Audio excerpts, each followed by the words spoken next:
I was missing a whole lot on that last bit of gameplay footage that I saw right there.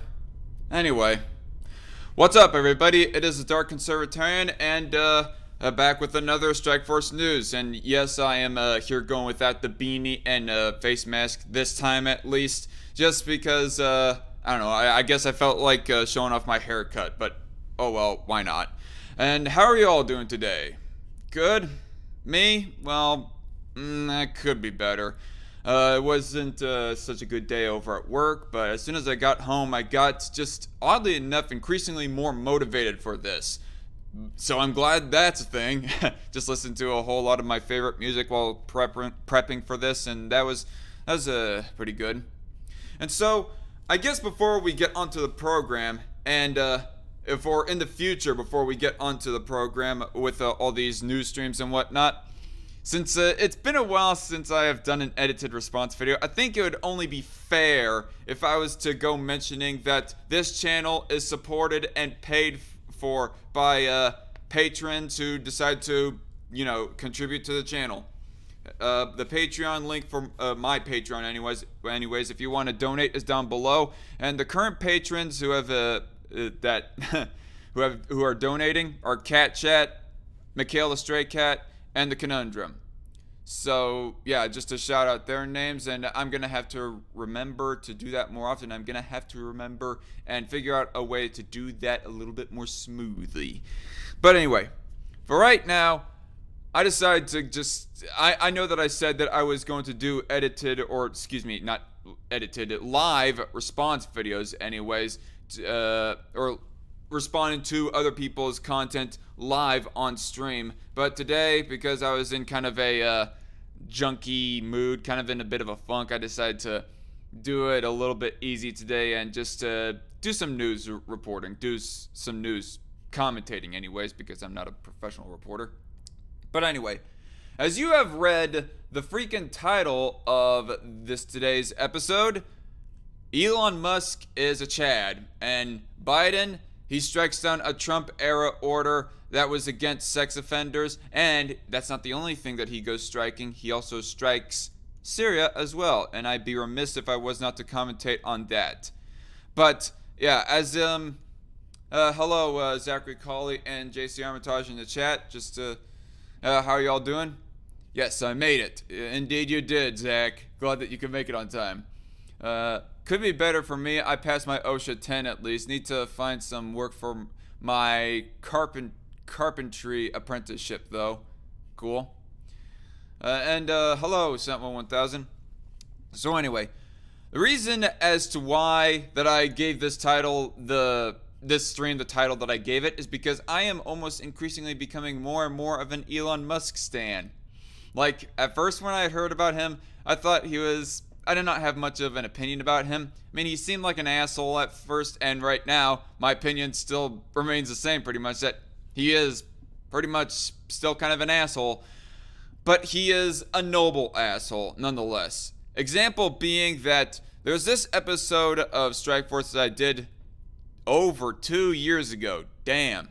October 21st, 2018. But this was Strike Force episode number 084, and we were talking about, me and my co-host at the time, JJ Skinner and S-Man Speaks, we were talking about Elon Musk and how he was donating money to Flint, Michigan's to help resolve their water crisis, So there is that, and not only has he helped utility back then, public utilities for the good of the general community back then, but he's also recently done it again, but this time in Texas. Example being presented here by the Washington Examiner. After mocking Texas energy company, Musk's Tesla plugs the secret mega battery into Texas grid. Now, of course, people can present plenty of other examples of rich people donating their money towards humanitarian causes, and I do not care if people want to say, oh, they're only doing that for the tax benefits or whatnot. There is a possibility that is true, that rich people only donate this sort of stuff for the tax benefits, but I don't care. The end result is that they ended up directing their money in a noble way, might I say, instead of relying on the government to direct their money through taxation in a noble way. Notice the air quotes I'm putting right there. But none of them seem to get as much coverage as Elon Musk. Either it's that, or B, Elon Musk just does the most noteworthy humanitarian stuff in general. That being the whole Flint, Michigan water crisis, and now the Texas power grid crisis. Well, the crisis is kind of fizzling out since the blizzard has kind of died down. But yeah, safe to say, the blizzard that just happened a few weeks ago, that is a historic blizzard that just happened. The amount of blackouts that it caused, and the amount of political firestorm that just happened during that whole thing. It is gonna, that little noteworthy moment is going to carry us at least into the midterms next year. Maybe even into the next presidential election in 2024, who knows. But just to look at things on the bright side a little bit, here you have Elon Musk, who just recently became pretty much the richest dude in the world. Well, aside from maybe Rothschilds, if people want to go pointing them out. But he just surpassed Jeff Bezos in net worth. Long story short of it. And here we have a so-called evil, greedy capitalist doing a humanitarian works for Texas. Now, let's get right into it. Enough of my babbling. Tesla is building a secret mega battery in an effort to help shore up a Texas power grid that was rocked by outages last month when a historic winter storm gripped the state. A Tesla subsidiary has been secretly building the more than 100 megawatt energy storage project in Angleton, Texas, with workers keeping the site undercover while discouraging onlookers from getting a peek. Workers at the site, however, have been spotted wearing hard hats with a Tesla logo. While public records requests have helped reveal that the company is involved in the project. The revelation comes shortly after Tesla CEO Elon Musk called out the Electric Reliability Council of Texas on Twitter for the power difficulties the state was having last month, quipping that they were not, quote, earning that R, unquote. Musk has also recently moved to Texas, and his companies have continued to expand their operational footprint in the state. The storage battery could help shore up a power grid that almost collapsed due to last month's historically low temperatures, with its size being enough to power about 20,000 homes on a hot summer day. The storage system is currently registered with ERCOT, the same nonprofit organization Musk criticized last month. While Tesla is well known for its line of electric cars, the company has expanded its reach into the energy sector. Its batteries present a lucrative opportunity for the company, storing energy from wind and solar while prices are low, and then selling that energy back to the grid during surges in demand.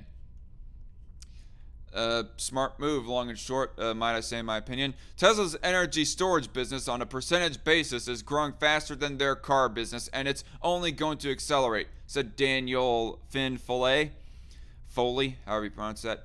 Actually, it's probably Foley. Head of energy storage at Wood Mackenzie Power and Renewables. They are absolutely respected as a player, and they are competing aggressively on price. Tesla already has a 20 megawatt battery system in Southern California that has been operating since 2016, which helps support the area's grid operation during peak hours. The company's giant Texas battery could be in operation as early as June 1st, according to ERCOT Senior Director of System Planning Warren Lasher. Tesla did not respond to the Washington Examiner's request for comment. Aw, pity. I would have liked to have heard a representative for Tesla, or even Elon Musk himself, being interviewed by Washington Examiner. Now, could Elon Musk do better in this area? Yes, he probably could. He could build multiple different batteries instead of just a single 100 megawatt battery, but it's still a pretty good step in the right direction, in my opinion. And it seems to me that what this is mostly purposed for is for storing extra energy in emergency situations, rather than producing new energy or whatever. I mean, that would be one other way that this would be a whole lot better, that this could be a whole lot better, is if Musk was to have Tesla build their own power plant inside Texas, or inside multiple different cities and states that suffer these kinds of crises as well. It would be interesting if Musk was to actually put out that order, be actually trying to dive into the energy production industry instead of just, energy storage. But nonetheless, again, step in the right direction. Now, as you can tell by the title of this live stream, it is both about Elon Musk and Joe Biden. We're going to be going back and forth between Elon Musk and Joe Biden, as the next story is about Biden. Before I get into that, though, I'm going to just read a little bit of the live chat before moving on. Scorch Voluntero said he bought and gave thousands of medical equipment to California when the COVID started. Not to mention he also making space travel cheaper, right? Hopefully through Elon Musk we can see ourselves have, fairly affordable and safe, might I add, space stations for people to live in. To sort of mediate that overpopulation issue that a whole lot of leftists like to go on about. And I just really like it. This story right here is just another example of how that Elon Musk is trying to take matters into his own hands. And I'm not saying that as a pejorative or as a bad thing. I'm saying that as a good thing. Instead of saying, oh, we need to advocate for the government to do X, Y, Z for the good of humanity, instead he's taking matters into his own hand and saying, I'm going to do what is right for the good of humanity through my company Tesla and SpaceX, of course, as well. Got 2 new Google Chrome notifications. But yeah, it just goes to show of he might be an asshole again, but a noble asshole anyways, at least Elon Musk is. Anyone and everyone can donate for a tax benefit, quote unquote, nobility of stuff. Sent 1000 said. Yep. Zachary Colley says, whatever the intent, he's still giving back to the community. I consider that a win. Precisely. Hoy, I'm squeaky clean now. Had a shower. Hello, Cat Chat. Glad to hear that you're smelling all rosy now. Scorch also says, everyone does everything for a shellfish reason. Typo there, Scorch. Everyone does everything for a shellfish reason, but we should praise when their action is a benefit to the needy. Precisely.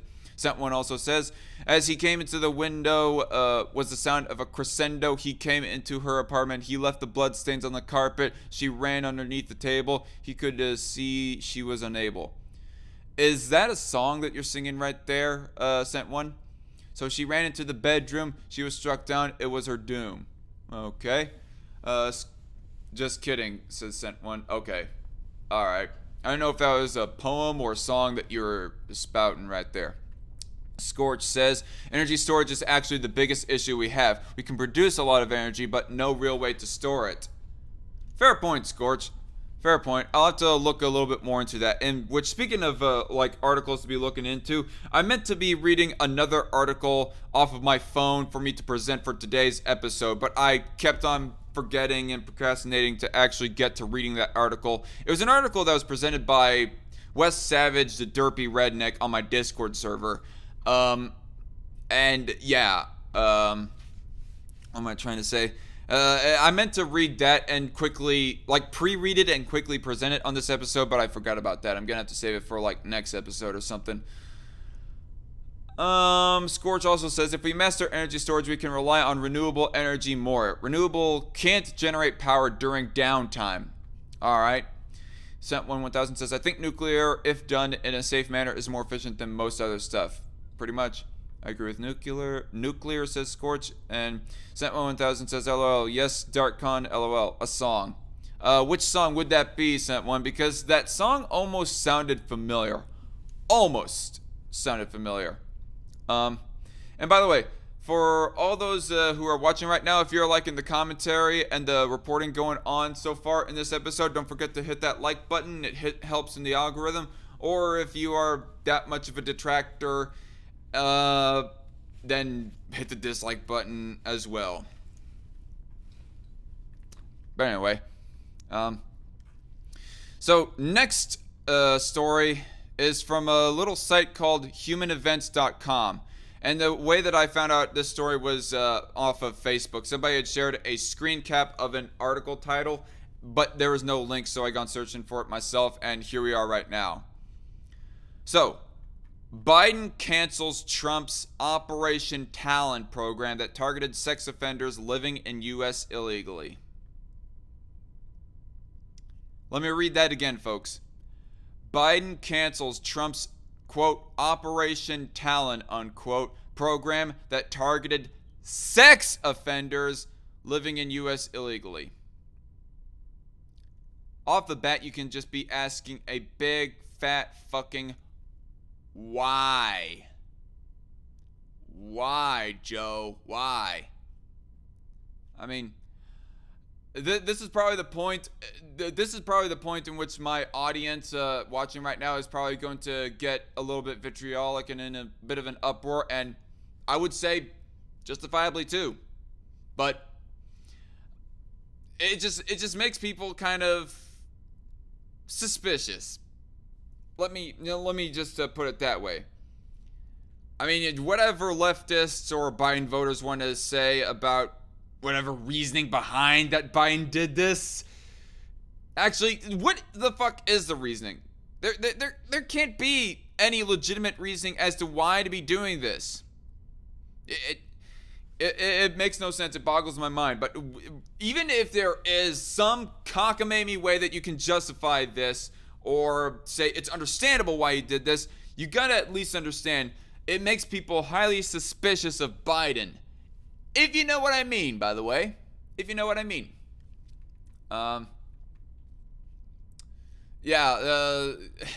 Aircraft Sparky in the chat.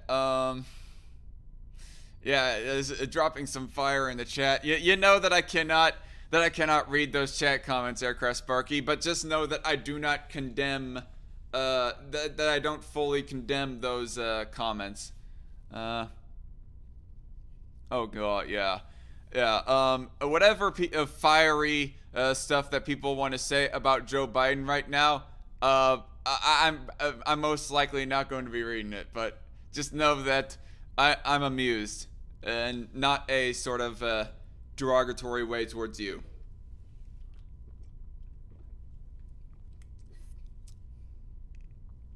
Cat Chat asks, doesn't everyone want to target sex offenders except for effed up people, I think is what you meant to say. I don't know. Okay. Darn straight, DarkCon, says Zachary Colley. Of all the immigrants he could have cut a break, he chased them. What do you mean by chase? Is that an actual word, or did you mean to actually, or did you put a typo right there, Zachary Colley? Sent 1000 says, LOL, cat chat. I'll target sex offenders for shooting practice. Sent 1000 says, YouTube, for political reasons, what I said is a joke. So anyway, getting into the actual article, let's see what crackpot logic we have to hear right here. Biden has made it clear that his number one mission as president is to undo everything the Trump administration accomplished over the last 4 years. His newest cancellation simply does not make sense. Yeah, cancel everything that Trump has done because Orange Man bad, that's why. Congratulations, Biden. You're making me like Trump even more. And I wasn't even particularly a fan of Trump. Like, I'd done like one of the most reluctant votes for his ass this last go around. But now you're making me start to become more pro-Trump almost. That's not to say that I want Trump to run in 2024. Like, ultimately, I still think that overall the Trump legacy is a little bit of a blight on the Republican Party and the right here in America in general. So I don't want him to run in 2024. But all the same, you're making me become more Trump sympathetic. Congratulations, Biden. Creepy Uncle Joe. Biden's administration recently canceled Operation Talon, a Trump administration program aimed at removing convicted sex offenders living in the United States illegally. Biden By the way, Aircraft Sparky, if you're still there in the live chat, I urge you, I would encourage you to on tomorrow's episode of Thursday night streams on Wednesday nights or whatever the heck it's called. I encourage you, Aircraft Sparky, to go talking about this story. I would love to hear that commentary. Not saying that I'll be able to join it because I have things with a family to be doing in the meantime. But nonetheless, I encourage you to do it. I'll read the chat a little bit more. Yes, I meant to type chose, says Zachary Colley. Yeah, okay. I got you, Zachary. Ketchat says that they'd probably get on my case for passing the comments. LOLs. Yeah. 71000 says, at the Dark Conservatarian, I don't want your channel to be punished because of me, so alright. Well, thanks for keeping it tame for that reason, 71000. I'm not going to be putting in timeout Aircraft Sparky for his commentary, at least not yet anyways. Maybe we'll cross that bridge when we come to it. The sort of more fiery, more spicy stuff that the chat has to say. We'll cross that bridge when we come to it if it starts to become problematic for the channel's standing. Anyway, Zachary Colley says, I tend to put the star symbol before a word in the next comment to clarify a typo. Look out for that. Oh, okay. Let's see. Though the program seems to be something everyone should support, it clearly isn't. Why would anyone want sex offenders to remain in the country? Aircraft Sparky says, my commentary ... is tame. And I will never do anything to endanger anyone's channel. I'm reading that as sarcasm, by the way, Aircraft Sparky, if you cannot tell by my reaction to your chat comments, but still, thanks for joining the program. No matter what anyone says, Biden was not the lesser of two evils, says Cat Chat. Showing to be more the case right there, isn't it?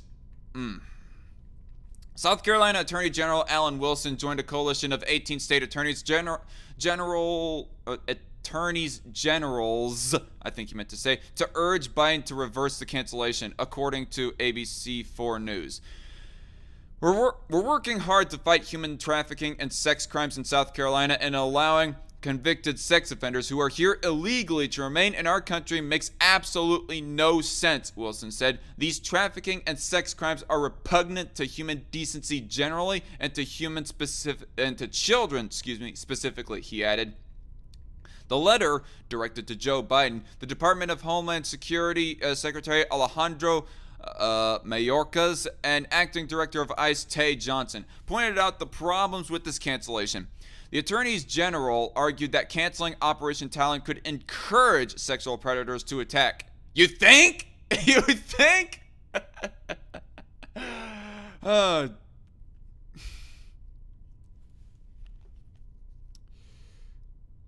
man. Jesus, please forgive us.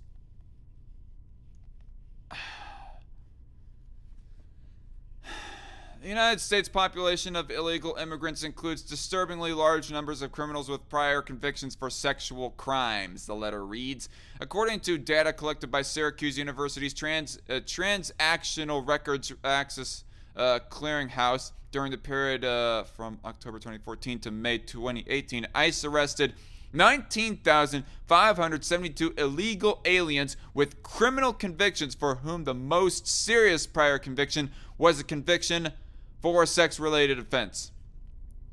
Now, granted, that is a minority right there of the amount of illegal immigrants that live here in the United States overall, but it's still a piece of evidence as to why that people are against illegal immigration. I mean, I don't know. Meanwhile, an increasing number of illegal aliens are entering the United States after having been previously convicted of sexual offenses, it continues. The cancellation of Operation Talon effectively broadcasts to the world that the United States is now a sanctuary jurisdiction for sexual predators. This message creates a perverse incentive for foreign sexual predators to seek to enter the United States illegally and assault more victims, both in the process of unlawful migration and after they arrive. It will also broadcast a message to other criminal aliens who have committed other offenses that any kind of robust enforcement against them is unlikely. The letter begs perhaps the most important question. If the United States will not remove even convicted sex offenders, whom will it remove? Precisely. In addition to South Carolina, the state attorneys generals that signed onto the letter include Alabama, Arkansas, Florida, Georgia, Indiana, Kansas, Kentucky, Louisiana, Missouri, Mississippi, Montana, Nebraska, Oklahoma, South Dakota, Texas, Utah, and West Virginia. Oh, God. Can we... Man, I don't want to be like saying this so early within the presidency, but is there precedent to impeach this guy now with this? Like, I don't know. Maybe there's not anything technically unconstitutional with what Biden is doing, but still, the fucking immorality of what is being done right here. What is going on here? Why? Just why?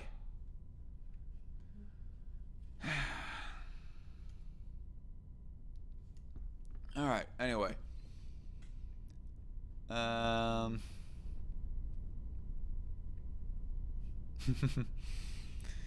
cat chat says, no matter what anyone says.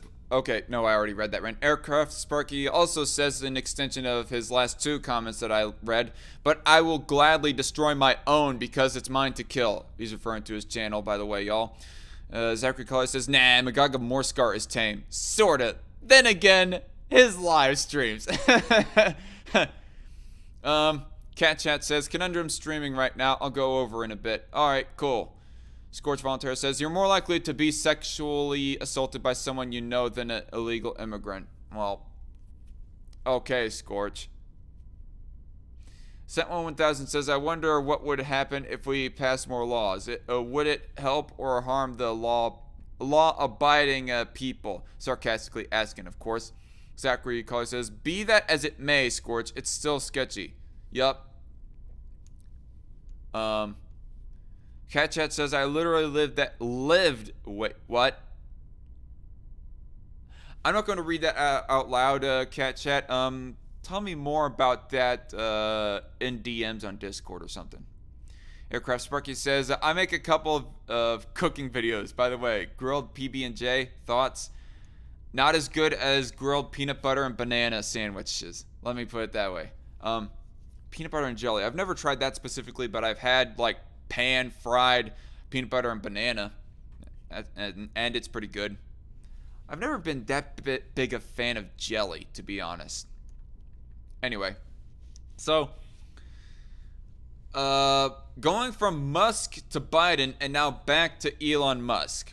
This is from Yahoo Finance, and you know what? I actually came across this article when I was just looking for images of Elon Musk to put in the thumbnail of my live stream. As you can see, this picture right here is the picture that I have presented on the thumbnail. Just, he's wearing the little thug life sunglasses to, you know, to sort of emphasize of how much of a Chad he is in a lot of his actions.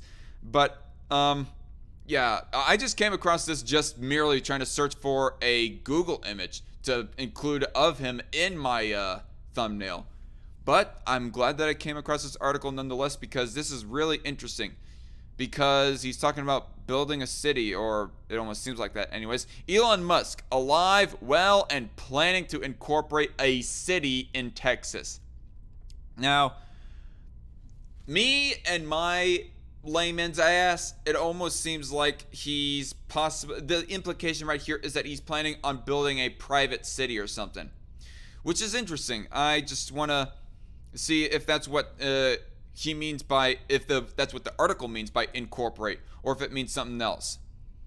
But anyway, billionaire Elon Musk's plan to build a city on Mars are no secret, and they're the motivation behind his company SpaceX, developing a fleet of starships The 394-foot tall, 30-foot across spacecraft under construction now in Boca Chica, Texas. Damn. Musk had set a timeline of 2028 to have a base on Mars, presuming that it would take 1,000 starships 20 years to transport the necessary infrastructure and people to the planet, given that the launch window only opens once every 2 years. Wow, the ambition, the freaking ambition on this motherfucker. However, the Tesla and SpaceX CEO recently surprised people by announcing he also intends to build a city in Texas. I thought that's what it meant, so I was right. And the timeline could be quite a bit shorter. Last week, Musk tweeted, creating the city of Starbase, Texas. Starbase, Texas. A simplistic name, but I guess it's kind of suiting for the guy. Loved by dogs, ruled by Doge. Okay. He went on to share a few more details. The city will be much larger than Boca Chica, the border city that has been the site of Starship construction, although it will encompass the town. Dog friendly, also Doge friendly. Doge friendly. Though one crypto, I don't know if that was a legit cryptocurrency or if it was just a troll job that Elon Musk was doing right then. You know, at the same time of the whole investments in GameStop and whatnot, I don't know if that was a legitimate thing or if it was a troll job or whatever. Replying to the question, is it dog friendly? Musk tweeted, very much so, and its leader shall be the Doge. He shared a Wikipedia link to the chief of state in the Italian city-states during medieval and Renaissance times, who was deemed a Doge. A Doge. A Doge. Is that the name of a... Oh. Okay, the type of leaders in these sort of city and city-states and whatnot. I guess they're called Doges. I don't know. However, finance experts and those who have been following the CEO on Twitter know of his affection for the cryptocurrency Dogecoin, originally created on a lark and featuring the Shiba Inu from meme fame on its tokens. Could Doge become the official crypto of Musk's Texas city?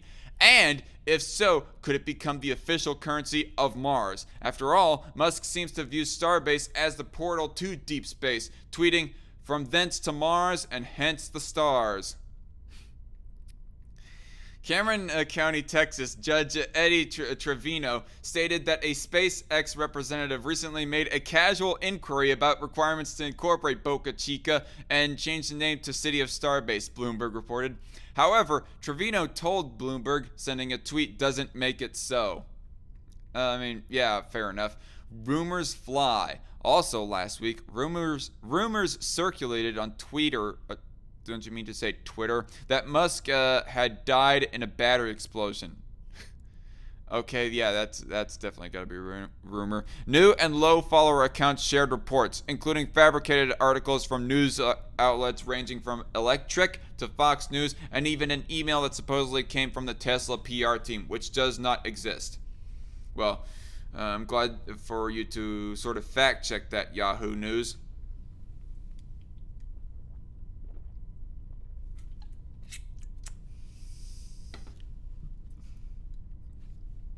Now, as you can see right now, I am acting kind of like a little boy watching Star Wars and reading this article right here, folks. So maybe I'm being a little bit too optimistic about this whole thing. I mean, who knows? Maybe Elon Musk is just making the mere proposals to sort of, I don't know, for the sake of PR. But at the same time, he beforehand made a pledge to donate money to Flint, Michigan, and then he actually followed through with that. And he didn't make a pledge about this, but he then also built a new battery, 100 megawatt battery in Texas to help them with their energy storage.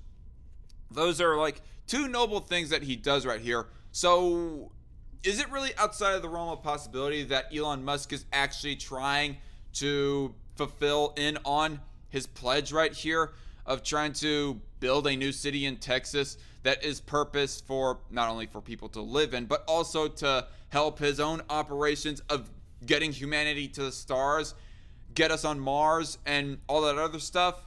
Like, if this actually comes through to fruition, if we start seeing more news rolling out about all this stuff right here, then that'll just make Elon Musk look even better. I mean, time will tell. Only time will tell. Maybe it'll get pushed back a little bit more. Maybe it's a possibility that it'll take longer than what Elon Musk is projecting. But all the same, we'll have to wait and see. But moving on from that, I'm going to read up on the chat here very quickly. Aircraft Sparky says, I published a grilled PB&J video today. It was different. Is that on your main channel, Aircraft Sparky, or is that on your secondary or a secondary channel? I don't know if you have a secondary channel. Do you have a secondary channel, Sparky, for cooking, or are you doing all that on your main channel? JC Armitage asks, what's with the alive and well part? Well, I think the reason why is because later on, Yahoo was sort of trying to clarify and quash some rumors about how he had died in a battery explosion accident, supposedly. I think that's what the alive and well thing was meaning. Sent1000 says, I say let the fools go to Mars so I can buy up land for my own use. Fair enough, Sent1. Cat chat, hugs, Scorch, volunteer, hugs. Oh, God. You guys are making the live chat too mushy. Come on. Where's the edge? Where's the darkness? Show me the darkness, my audience.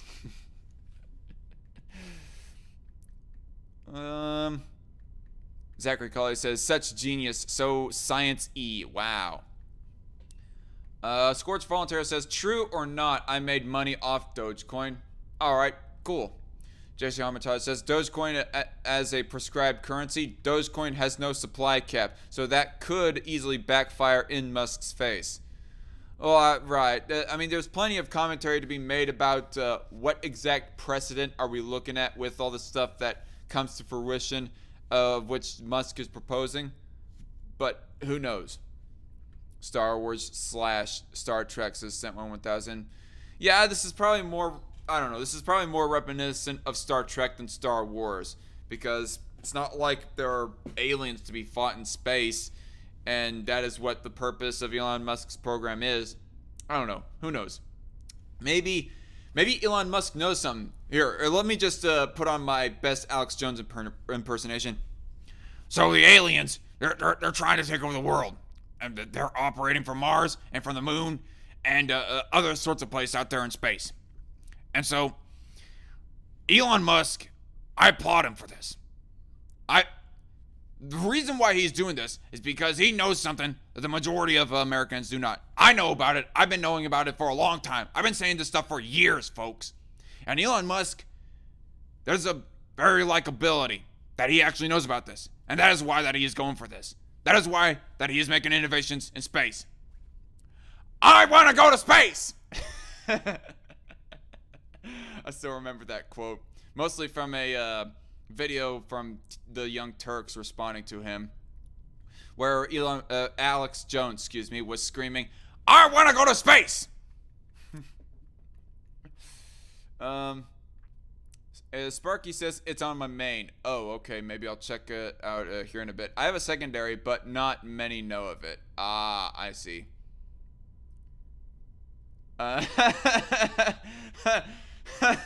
Zachary Colley in the chat says, you look like you're becoming Arcturus's blue fiery clone. LOL. I'll keep that in mind, Zach. Maybe I'll have to play a little bit more of a character during live streams more often than I actually do. Sent1000 says, LOL. Come to the dark side. We have tasty dark chocolate mousse and other sweet treats, and it's all you can eat. LOL. Becoming. Alright. Zachary Collier says, LMAO. You could make a killing impersonating to Alex Jones.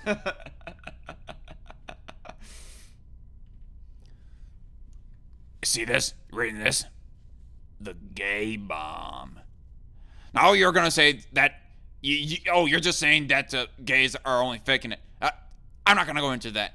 Oh, you're only against this because you think the gays are not real. I don't want them to put chemicals in the water that turn the freaking frogs gay. Do you understand that? I'm sick of this social engineering. I'm sick of it. Somebody clip that. Somebody make a clip of me impersonating Alex Jones and upload it. I will make sure to feature it on my channel and spread it around.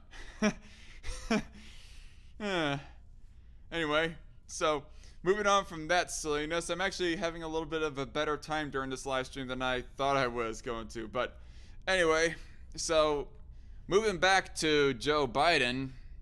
Now, you guys have all heard about the strike in Syria that Biden had rolled out, but I haven't hardly read about this myself, so I'm mostly reading this for my own sake, but also to maybe help inform other people that might not have heard about it. Some few people in my audience that don't know the details, and maybe I give some extra commentary on the details of it, because I don't like interventionism, but at the same time, I like to take a little bit more nuanced approach with military retaliation. Like, in all fairness, I had said that I understood and was in the practicality of it at least okay with Trump striking back to kill what's the name of the guy? Dang it, I forget the guy's name. The one Iranian general that he had killed early last year. And there was also the one strike in Syria that he did, in which the Syrian airport was attacking some installation, or no, not attacking some installation. It was attacking a civilian center, and our own troops were within firing range, and so therefore Trump made a retaliation in that regard. And there were no civilian deaths in that attack right there of Trump that I'm specifically mentioning. There are two different attacks that Trump had did on Syria, one in 2017 and one in 2018, I believe. The one in 2017, I was all like, I don't like the legal precedent that you put forth here as far as how that you went about with it, Trump. But at least on the practicality of it, I'm all like, okay then. The second one, I don't have a fully that fleshed out of an opinion about it. Maybe it was bad, I don't know. But the one attack against the Iranian general, damn it, I feel bad. I feel bad that I am forgetting about this. So hold on, let me just search this up very quickly. It's pissing me off, actually. Let's see, your channel. Strike Force clips. Soleimani, damn it, that's the name of the guy. Can't believe that I forgot the guy's name. Or Salami, as Magog of Morskar nicknamed him. Soleimani, I was completely understanding about, and I don't know. The legal precedent would be the only thing that I could really have a gripe with, possibly. But with what Biden just did here, I'm going to try to, by the same extension, take as much of an even hand that I can about this, in spite of the last story that we read about Biden canceling an anti-sex offender order of Trump's. But taking this on its own merits, this from the New York Post: U.S. launches first airstrike under Biden against Iran-backed target in Syria. All right. So going into this, I'm neither approving nor disapproving of this as of yet anyways. Let's get into the deets though, to see what my opinion actually is of this story. But I have a feeling that it's most likely going to be disapproving, but who knows. The Pentagon building in Arlington, Virginia, President Joe Biden approved an airstrike in Syria, blah, blah, blah. The U.S. on Thursday launched an airstrike in Syria that targeted facilities used by Iran-backed militia groups. The first military action taken by the Biden administration, officials said. The Pentagon said the strike was in retaliation for a February 15 rocket attack against a U.S. military base at Erbil International Airport in northern Iraq that killed a U.S.-led coalition contractor and left others wounded, including an American service member. So far, Oh, God. Not a very popular opinion right here, folks, but so far, I'm more understanding of what Biden is doing right here. If somebody wants to have a further fleshed out conversation with me about how almost any sort of military retaliation is bad, well then fine, let's talk about it. But he was attacking a military installation, Iran-backed militia group anyways, that was attacking our own boys there in the Middle East. Now, should our boys be in the Middle East at all? Possibly not. But the truth of the matter is they are there, and until they're gotten out of there, that doesn't mean that they should die at all. And if they do get striked at while they are still there, factually there, then I don't see any other resolution other than to retaliate against such violent acts against us. I'm confident in the target that we went after. We know what we hit, Defense Secretary Lloyd Austin told reporters after the airstrike. We're confident that that target was being used by the same Shia militants that conducted the February 15 strikes, he said. Pentagon spokesman John Kirby said the attack destroyed multiple facilities at a border control point used by a number of Iranian-backed militant groups. The groups included Kataib Hezbollah and Kataib Saeed al-Shuhada, according to Kirby. Kirby called the retaliation a proportionate military response.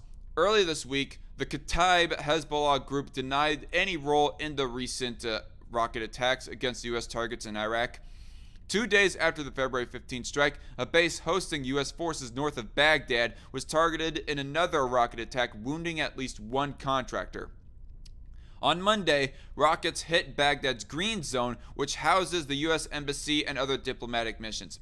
Some Western and Iraqi officials say the attacks, often claimed by little-known groups, are being carried out by militants with links to Kataib Hezbollah as a way for Iranian allies to harass U.S. forces without being held accountable. Since 2019, the U.S., in response to sometimes deadly rocket attacks against American-led forces, has targeted the Kataib Hezbollah group with high-profile strikes in Iraq and Syria. Tensions boiled over under the Trump administration, leading to the U.S. killing of Iranian military leader Qasem Soleimani in January 2020. Iran then retaliated with a ballistic missile attack against U.S. forces in Iraq last year. End of that article. And yeah, I am sorry for all the people in my audience who are pro-Trump and anti-Biden, for all the people who are anti-military interventionism. I'm sorry, but I personally don't really see what is fully wrong with this. Now, again, you could make the argument that there is a bad legal precedent that Biden here has set with the way that he went about it, but the practicality of it, of what actually happened, I don't know if I can disapprove of this. I mean, there is a conversation to be had about how, to all the Trumpists who might be listening to this podcast right here, there is likely a conversation to be had about how that mainstream media will be hypocritical about this, saying, oh, it's okay for Biden to be attacking, to be retaliating against enemy, but when Trump does it, it's bad. You could make that point, possibly. Especially if you provide the little examples of mainstream media going after Trump for basically the same thing that Biden just done here. You can make that argument. But just on the notion itself, the action itself of what Biden here has done, is especially the practical side, not the legal side, but the practical side, I cannot see myself disapproving of this. I'm sorry. It seems like that there are no civilian deaths even reported. The attack was done on a militant group more than anyone else. Now maybe there's more to be shown if I was to read different news articles about that story, but even if if civilians did end up as collateral damage, which it's fucked that it happened nonetheless, I still have to say that there was some retaliation that had to be done, considering that militant groups in Syria that appear to be Iran-backed, at least allegedly, anyways, were attacking us. I think that I think retaliation was justified in general. Anyway.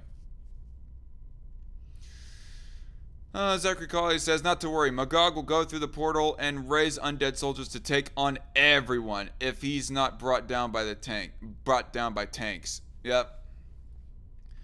You've been quiet, live chat, ever since I read that story by New York Post and did my own commentary on it. I mean, what do you all think? Give your own opinions in the live chat, if you'll please, or if you have any, anyways. All right, so on to the next story. Manchin open to making filibuster more painful, reiterating support for the process. All right, so now, excuse me. Now, I do not know of how many of you guys like watch Ben Shapiro's program, listen to the Ben Shapiro program, but I remember listening back on his episode right after the runoff Senate election for Georgia, the two that happened at the same time down there, and he was complaining about how that, justifiably might I say, as to how that Lynn Wood was diminishing Republican turnout for these two, for Lafleur and Perdue to win against Ossoff and whatever the fucking other guy's name is. That the Republicans lost against the Democrats right there.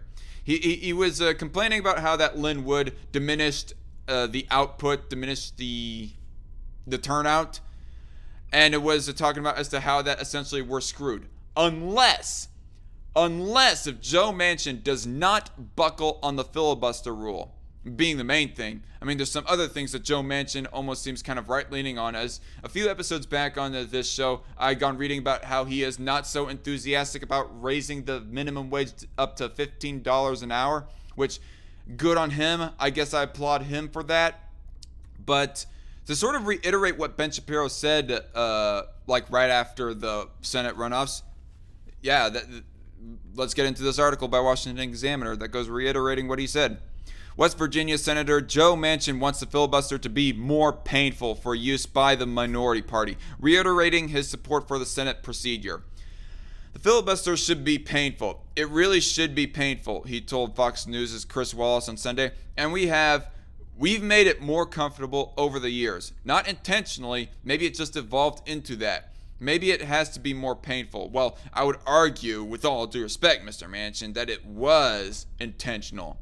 Harry Reid, when he was still in the Senate Majority Leader for the Democrats, trying to get rid of the filibuster rule alongside with Obama, seemed very damn well intentional. In some ways, anyways. Maybe it has to be more painful. Maybe you have to stand there. There's things we can talk about. But Chris, whenever you take away in the Senate the ability for the minority, however it may be, Democrats or Republicans, to have input, why do you have 2 senators in Rhode Island and 2 senators in New York or California? The Democrat continued, why is there one body that treats everyone? Hopefully the ability to intervene, the ability to be involved, the ability to represent no matter how large or small. That's so the big person doesn't take advantage of a smaller person or a person in not just stature, but in their position. That's what this is all about, and I'm going to fight for that. Now, there's kind of stifled, funky wording on Manchin's part right there with that quote, but nonetheless, I sympathize with what he's saying there. He's saying essentially what I've been saying for years now. Republicanism for the win. And by the way, small r Republicanism, not the party, not the Republican Party, the notion of Republican form of government.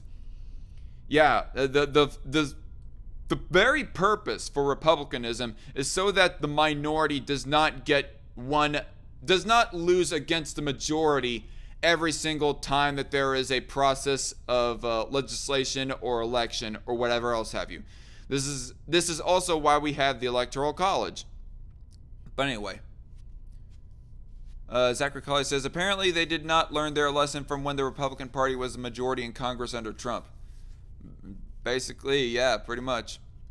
Manchin, a swing vote in a deadlocked 50-50 Senate, also indicated he may support budget reconciliation, a fast-track procedure that only requires a simple majority of votes rather than the required 60 senators it would take to end debate in the case of the filibuster. Manchin did not rule its use during talks regarding H.R. 1, a sweeping voters' rights bill, which includes same-day registration and ballot rights for felons. The legislation recently cleared the House by a party-line vote. I'm not willing to go into reconciliation until we at least get bipartisan or get working together or allow the Senate to do its job, Manchin said on NBC's Meet the Press. I'm not going to go there until my Republican friends have the ability to have their say also. Manchin's colleagues, including California Democratic Senator Alex Padilla, implied that support for the filibuster might fade if Republicans used it to stonewall liberal objectives. If we continue to see obstruction from our Republican colleagues, as we saw through this COVID relief package, I think the patience is going to wear thin, even on moderate Democrats, Padilla said Sunday, but we'll see. Manchin forced his Democratic orbit to include $300 additional weekly unemployment benefits and $10,200 in tax relief for those without jobs in the $1.9 trillion spending bill on Friday. Oh, God. Okay. So even though that Manchin seems to be somewhat right-leaning in some of these issues when it comes to, like, minimum wage and the filibuster rule here, he's still pretty much a big spender, it seems, here. Advocating for additional weekly unemployment benefits and, well, tax relief, that is fine. Just you're letting people like keep more of their money in that regards.